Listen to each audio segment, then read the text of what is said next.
question number 16. A source emitting a sound of frequency f0 is approaching an observer at time t equal to 0. The source begins to decelerate and comes to rest when t equal to t. Okay, which means schematically, if I want to draw, it is like this whole thing. So this is my source and this is my observer, and now at t equal to 0, it started here. Okay, and then it started to move, and then the source does not pass the observer. Somewhere it comes and it stops here. It stops out here at t equal to t. Okay, it is not crossing this. So what is the variation with t of the relative change of frequency delta f by f0 of the observed sound? Okay. To understand this, we need to derive a little bit. Okay, we need to derive a little bit mathematical equation. Only then you will get to know how to solve this. So let us start with the general equation. F dash is equal to c minus v divided by c minus v multiplied by f. Now what is this v and what is this v? How do I understand it? So what we do is, remember, this is always observer, this is always source. Okay, this is observer and this is source.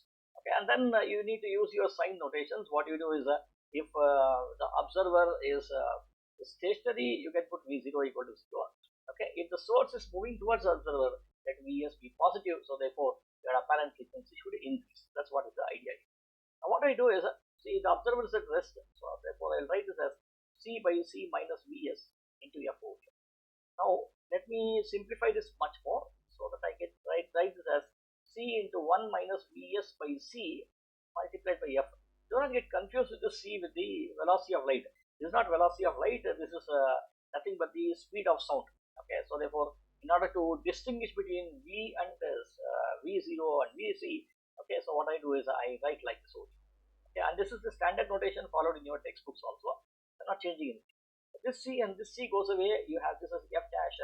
So I can now write this f dash is equal to 1 minus vs by c whole to the power of minus 1 multiplied by f. What is this? I am using a binomial theorem now. We know that from binomial theorem, 1 minus x whole to the power of minus 1 is equal to 1 plus x. Right? This is something which I have learned. 1 minus x whole to the power of minus n is equal to 1 plus nx. So learn this. I have just implied the same thing over here. So then what I will do is, I will make use of this. I'll write here as 1 plus vs divided by c into f over here. F is the actual frequency. Now let me expand this a little bit more. I can write this as f plus vs by c into f. I can write like this. And now what I do is, I'll push this f to the other side. I'll write f dash minus f is equal to vs by c into f over here. So what is f dash minus f? It is nothing but delta f. Delta f is equal to vs by c into f. What is f here? The actual frequency. Maybe I will write f naught here. Write f everywhere value of f naught. Okay, so that there will not be any more confusions when you look into it, because you will later on say, here is sir, you made a mistake somewhere, right? Okay, students are very good in pointing out the mistakes. Okay, now what I do is, I will just write delta f by f0 is equal to vs by c. Okay, but where are we now? Where is vs here? It's not seen, right? Now what we do is, let us go back to the problem once again. What does it say? It says that the source begins to decelerate and comes to rest. When he says about decelerate, and he doesn't say anything about, okay, the way how it is decelerating, we will assume that it is decelerating at a constant rate. It means your acceleration or deceleration is constant. When the acceleration or deceleration is constant, you can use your equations of motion, right? So you can use v is equal to u plus at. Putting u equal to 0, I can now say this is equal to minus at, something like this.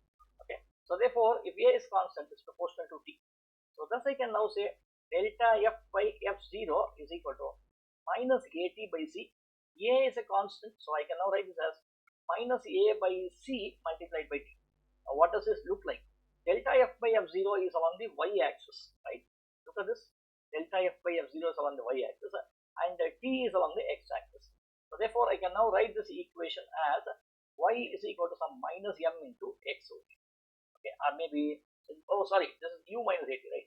There's some initial velocity. I can write c minus mx over here. When I write this as c minus mx, definitely which equation will hold good? This equation will hold good, right? So therefore, the answer right answer is answer E.